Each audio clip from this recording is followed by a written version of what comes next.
Have you ever thought about how someone could be killed in public and no one ever gets caught? Picture this: the most iconic figure in hip-hop, Biggie Smalls, gunned down in the heart of Los Angeles, and no arrests, no trial, no justice even after nearly 3 decades. It sounds impossible, but that's exactly what happened. Christopher Wallace, better known as the Notorious B.I.G., was just 24 when he was shot and killed.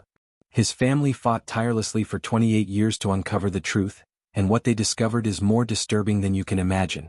What happened that night is not just a mystery, it's a chilling reflection of a culture at war with itself. So stay with me, because what you're about to hear is more than history. It's a wake-up call. Back in the early 1990s, hip-hop wasn't just a genre, it was a revolution. A voice for the voiceless. Young black artists used rhythm and poetry as survival tools. And at the center of this movement were two rising giants: Biggie from Brooklyn and Tupac from the Bay Area. In the beginning, they weren't enemies. In fact, they were brothers in spirit. Tupac saw something in the young Christopher Wallace. He gave him a place to crash, showed him how to own the stage, and taught him how to channel pain into poetry. For a moment, it seemed like the East Coast and West Coast could stand united through their bond. But that dream shattered on November 30, 1994. Tupac was on his way to record at Quad Studios in New York when he was ambushed in the lobby, shot 5 times by masked assailants. He survived, but something in him changed forever. As he lay in a hospital bed, bleeding and confused, he began to question everything. Biggie and Puffy had been upstairs when the attack happened. Could it really be just a coincidence? That doubt turned to anger, and that anger turned to fire. Biggie insisted he had nothing to do with it, but Tupac wasn't convinced. That one seed of mistrust grew into full-blown betrayal. And then came the prison sentence. Tupac was locked away on assault charges. Isolated and surrounded by threats, paranoia consumed him. It was in that dark moment that Suge Knight stepped in and bailed him out. But Suge didn't offer salvation, he offered a contract. Tupac signed with Death Row Records, stepping straight out of a cell and into a war zone. Tupac's body moved west, but his rage stayed rooted in New York. In 1996 he dropped Hit 'Em Up, a diss track that scorched the earth. He accused Biggie of betrayal. Claimed he'd slept with Faith Evans, Biggie's wife. He didn't just attack reputations, he incited war. That track was a declaration, one that drew lines in the sand and turned fans into factions. The media fanned the flames. What had started as underground tension exploded into headline-making chaos. Award shows became battlegrounds. Interviews turned into threats. Death Row and Bad Boy weren't labels anymore, they were rival empires. And the streets followed suit. Fights broke out. Shots were fired. Crews picked sides. And the dream that Biggie and Tupac once shared crumbled in the fire. Then came the blood. 6 months before Biggie's murder, Tupac was gunned down in Las Vegas. A king silenced at 25. The world mourned, but it also waited. Who was next? Was Biggie living on borrowed time? When Biggie stepped back onto the West Coast for the first time after Tupac's death, people held their breath. It was March 9, 1997. He was in LA to promote his new album, Life After Death. The irony of the title didn't go unnoticed. Still, Biggie wasn't afraid. He showed up at the Soul Train Music Awards looking sharp, standing tall. He smiled for the cameras, shook hands, dapped up fans. He was ready to turn the page, ready to evolve. Later that night, at the Vibe magazine after-party held at the Peterson Automotive Museum, the venue was packed. Celebrities, executives, artists, everyone who mattered in hip-hop was there. The music thumped, the champagne flowed, and the lights danced. But underneath the glitz, a strange tension hung in the air. Biggie leaned back in his seat, laughing and posing for photos. For a moment he looked like a man at peace. No one knew those would be some of his last moments alive. Just after midnight, Biggie decided to leave early. Puffy's car led the way. Biggie got into the front passenger seat of a dark green Suburban. Their convoy rolled slowly through the LA streets, headlights slicing through the night. Then came the red light at Fairfax in Wilshire. Just another stoplight. Just another second. But it became the second that changed everything. A black Chevy Impala crept up beside them. No horn. No warning. The window rolled down, and 4 gunshots rang out. Biggie was hit with every bullet. He slumped forward lifeless. And just like that, the Impala disappeared into the night. His driver hit the gas, racing to Cedars-Sinai Medical Center. Inside the SUV, his crew shouted his name, praying he'd respond. But it was too late. At 1:15 a.m., Christopher Wallace was pronounced dead. Gone at 24. Shock rippled across the world. Brooklyn streets fell silent. Radios played Juicy on repeat. Candlelight vigils lit the sidewalks. Fans wept. Others were furious. The man who turned pain into poetry, who made the world feel seen, was gone. The haunting part? His album Life After Death was filled with lyrics that hinted at an early demise. Was it prophecy? Or just coincidence? Either way, the timing felt like a cruel joke. He was finally stepping into the next chapter of his life, and someone slammed the book shut. Rumors exploded. Was it retaliation for Tupac? Was it gang violence? Or was it deeper, something darker? Some whispered about inside jobs, corrupt cops, music industry greed. The truth was murky, but one thing was clear. Justice was nowhere to be found. Police investigated. Witnesses gave conflicting statements. Some said the shooter wore a bow tie. Others described dreadlocks. Security footage was useless. The Impala vanished. And so did the case. No suspects. No answers. Just questions and heartbreak. Biggie's murder wasn't just a loss for music. It was a loss for justice, for hope, for the belief that truth always comes out. For 28 years, his mother, his friends, and his fans have waited. Demanded answers. Fought for clarity. And while new evidence has come forward in recent years, no one has ever been convicted. So we ask again, how does someone as famous as Biggie Smalls get murdered in public and no one gets caught? It's more than a cold case. It's a mirror. A reminder of how quickly legends can be silenced when power, money, and silence intertwine.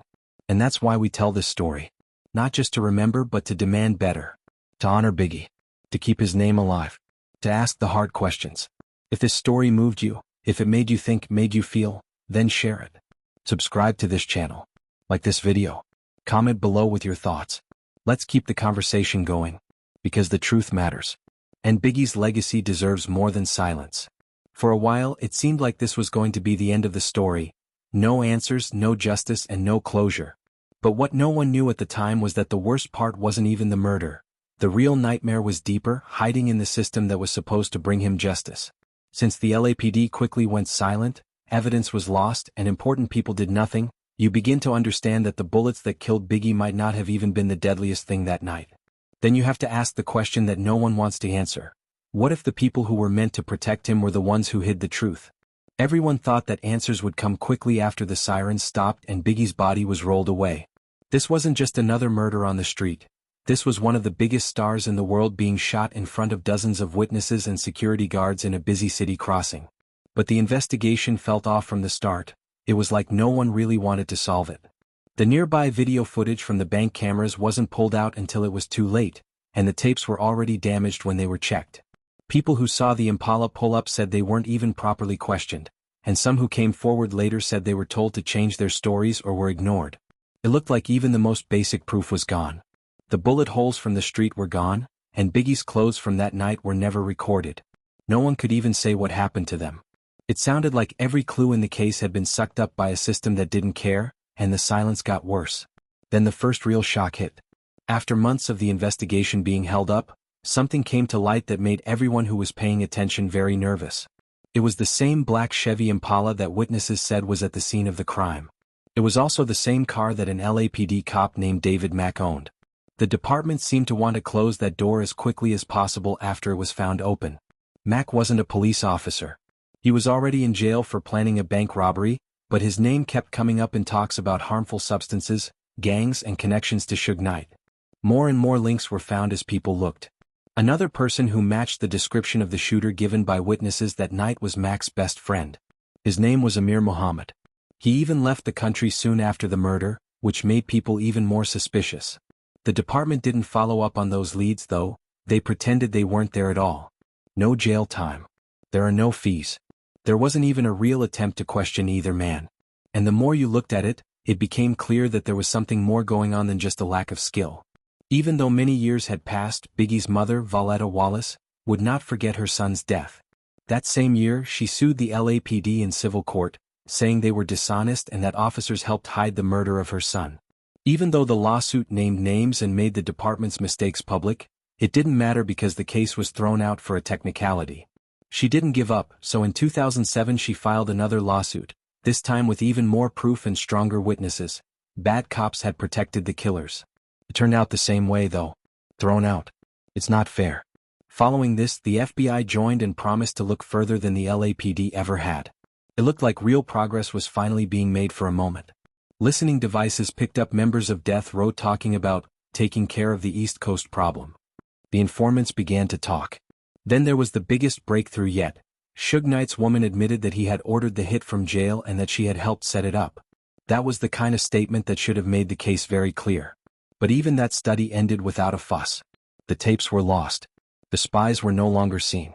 The FBI left the case without making a single arrest because the file said there wasn't enough proof.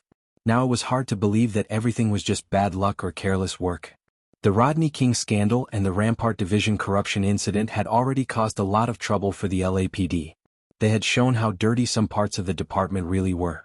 To solve the case of Biggie's murder, they would have had to put even more of their own cops on the spot and bring the department's name back into disrepute. They didn't then. They didn't heat it up. The years kept going by. Fans of Biggie stayed mad, his family stayed sad, and the LAPD didn't say anything. Even though the case was still open on paper, everyone knew that it meant nothing. It kept coming back to the same people, name after name. David Mack. Mr. Amir Muhammad. Suge Knight. Even Suge's girlfriend's statement was kept secret and not looked at. It had all the pieces, but no one in power wanted to put them together because that would mean telling the truth about how bad the corruption really was. Suge Knight wasn't just a music executive. He was a storm that moved through hip-hop with power, fear, and control. He made Death Row Records a powerhouse not only by signing talented artists, but also by scaring anyone who got in his way. When the East versus West feud turned violent, he was the only person who could really turn it over the edge. His image followed him everywhere, and whether it was true or not, people thought Suge could take care of anything or anyone. He was tall and built like a linebacker, and his stare could freeze rooms. Suge had such a big impact that when Tupac was arrested in 1995, he bailed him out and gave him a deal right in the jail yard, turning the most dangerous rapper in the world into Death Row's most dangerous weapon. When Tupac first came out, he was loyal, angry, and ready to fight. Suge fed that fire until it spread like petrol on pavement along both sides. But when Tupac was killed in Las Vegas the next year, Suge didn't back down. Instead, he became colder, quieter, and more dangerous. Suge is said to have blamed the East Coast and everyone linked to it behind the scenes. Suge thought Biggie was part of the same bad boy machine that killed Tupac, even though there was no proof that Biggie had anything to do with it. When Suge broke his parole in 1997, he went to jail, but his influence didn't end at the prison walls. Instead of calling or writing letters, he found ways to talk, plan, and give orders through people. One woman in particular was the key to a secret that had been kept hidden for years. During jail visits, that woman, who was thought to be his girlfriend, pretended to be his legal assistant. This meant that her talks with Suge weren't recorded like they would be during a normal visit. Outside of him, she was like a ghost saying things that no one could hear. Later investigations found that she didn't just deliver words. She also delivered orders to a man named Wardell Poochie Faust, who is a known gang enforcer and has worked with Suge for a long time. The message she sent was easy: Biggie needed to leave. The cash then came. Investigators found that $13,000 in cash was quietly moved through Suge's crew just days after Biggie was killed. The cash wasn't moved through contracts or banks, but rather by hand, off the books, and on the street. That number was chosen at chance. In South Central LA at the time, that was the going rate for a gang hit. There are no bills or records, just money for violence and silence. As rumors got stronger in courtrooms and on wiretaps, people began to wonder if Suge had planned Biggie's death as revenge for Tupac's death. This wasn't because of business or beef, but because in Suge's world, loyalty meant killing. It was years later that Suge was in court for a different murder case. When reporters asked him about Biggie's death, he smiled and said, "I know who killed Biggie, but I ain't telling."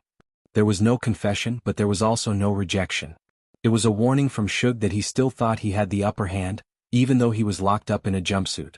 The empire Suge had built, a label that used to put out classics, had changed into something darker. It was no longer based on platinum songs but on fear, control, and violence. Death Row made it so that business and the streets were mixed together until they were one and the same. Artists weren't just hired. They were surrounded by gangs, constant threats, and rules that were not written in contracts. People who didn't follow the rules were quickly erased from Suge's world, where security teams were necessary for success, and beefs didn't stay on wax. It was like he was a boss, but not the kind that sat in boardrooms. He made sure that no one crossed him twice. So, when the police finally looked into the money, the calls, and the whispers, they found that they all went back to him. Because in Suge's world, You either bowed or cut yourself when you got close to the throne. Greg Kading's breakthrough and Poochie's deadly ride. The case stayed open for years, gathering dust while Biggie's family kept asking for answers and the LAPD kept saying they were still investigating. But behind the scenes, it was clear that no one wanted to touch it until Greg Kading stepped in. In the late 2000s, the police quietly put together an independent task team to look into the killings of both Biggie and Tupac again. This time, they needed someone who wasn't afraid to follow leads that other people had missed. Kading wasn't flashy, but he never gave up. He was a tough cop with a reputation for solving gang cases, and he saw right away what others had missed. He put together his task force with care, picking detectives who knew how gangs worked, could talk to sources, and could go into areas where police weren't supposed to be. He went through old files, wiretap transcripts, and secret witness statements to find clues that gave his side of the story. Not only did he talk to the same witnesses again, but he also found new ones, gang members who were finally ready to talk, even if it was only in whispers. He got a better idea of what was going on over time. One name kept coming up: Faust Wardell Poochie. His name wasn't in rap. He wasn't even working in the field. But on the streets of Compton, everyone knew who he was. A hitman for the mob Piru Bloods who Suge Knight trusted to solve issues. He was quiet. He did not desire fame. Poochie was the one Suge chose to deal with Biggie, according to people who talked to Kading. Kading put it all together bit by bit. People who saw Poochie that night said he looked and weighed the same. Gang members said that he joked about killing the person and that no one questioned him because he had a good reputation for keeping secrets. There was also the cash. Under a promise of privacy, Suge's girlfriend told Kading's team what really happened. This is the same woman who had visited him in jail pretending to be a legal aid. She told them that Suge gave her the order and told her exactly who to bring it to during one of her visits. She said she set up the $13,000 payment, gave Poochie the directions, and then sat back and watched him do the job. The case should have been over by that point, but Poochie was already dead when Kading's team finished. In 2003 he was killed in Compton by being shot 9 times while riding his motorbike through his own neighborhood. Before the courts could, the streets shut him up. The case was solved but unprosecutable because there was no person still alive to put on trial. During interviews in his book Murder Rap, and every other chance he got, Kading said it: Biggie's death was no longer a secret. The truth had been found, but no one in charge was willing to say it out loud because it would cause problems the city couldn't afford. If they admitted it, it would prove what everyone already thought: that Suge Knight planned the hit from prison, that he used a woman and a gang enforcer to do it, and that at least some cops helped hide the proof to protect themselves. It looked bad. It was risky. That's why no one was ever put on trial. Greg Kading wasn't interested in politics. He didn't care about keeping people's good names. He thought the case was over. Fixed. Close. The LAPD was quiet and careful with its findings. There was no news conference and no arrests. This showed that even the truth was too heavy for the city to carry. That part hurt the most. Even though everyone knew who fired the gun, no one wanted to answer the bigger question: who else was really to blame for letting it happen? The king who never left. When Biggie's body finally got to Brooklyn, the streets were closed off as if the whole city was holding its breath. This wasn't just a funeral, it was a coronation for a king whose rule ended too soon.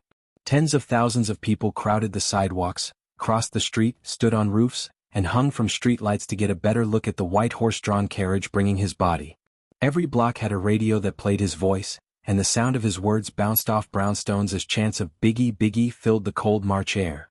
It seemed like everyone in New York thought today was his. Inside the church, the people who loved him the most were crushed by it all. His wife, Faith Evans, passed out in the middle of the service. She was so sad that she had to be helped out of the church with tears running down her face. Many people had called Diddy their brother. He walked the 8 miles in the rain with his head down, step by step, like a soldier giving his last respects. It wasn't calm. It wasn't tidy. The goodbye was rough, loud, and full of life like only a giant could give. The album came next. Life After Death came out just 2 weeks after he died, and people were still upset about it. Every song on it felt like a prophecy, like he knew it was all going to happen and wrote his own eulogy before the shots hit him. The record didn't just sell, it went platinum and became one of the most important works of hip-hop history. It also showed that Biggie's words could still shake the culture after he died. Tracks that seemed like confidence before now sounded like lessons left by someone who already knew how this story would end. His mother never stopped fighting. Violetta Wallace kept his name, his music, and his memory alive. She was strong in a quiet way even when the system failed her son over and over. She walked into courtrooms and stood in front of speakers to make sure the world knew who her son really was. She also stared down officials who lied to her face. What he left behind didn't lose its power over time, it only got stronger. Biggie was inducted into the Rock and Roll Hall of Fame in 2020. He was one of only a few rappers to ever receive this honor, which served as a warning that his place in history wasn't just deserved, it was inevitable. Kids on the street were still inspired by his stories to pick up pens and papers, and artists who were kids when he ruled the mic still looked up to him. They even passed the torch on in their own unique ways. C.J. Wallace went into business for himself and made brands and projects in his dad's name to keep the crown shining. Tiana Wallace was in charge of the house and made sure that no one forgot about the King of New York by releasing new products. They didn't have to live or sound like him, they just kept his image alive to tell everyone who he was. Biggie was more than just another rapper who went too soon in the end. It became clear that when hip-hop was honest, it could be great. He showed that you could be great after going through a lot of trouble and still shine when everyone else tried to cover it up. He was a reminder that disaster doesn't erase history, it makes it stronger. And that's the legacy of a king gone too soon. Like, share, and subscribe for more untold stories, and don't forget to click the next video popping up on your screen right now.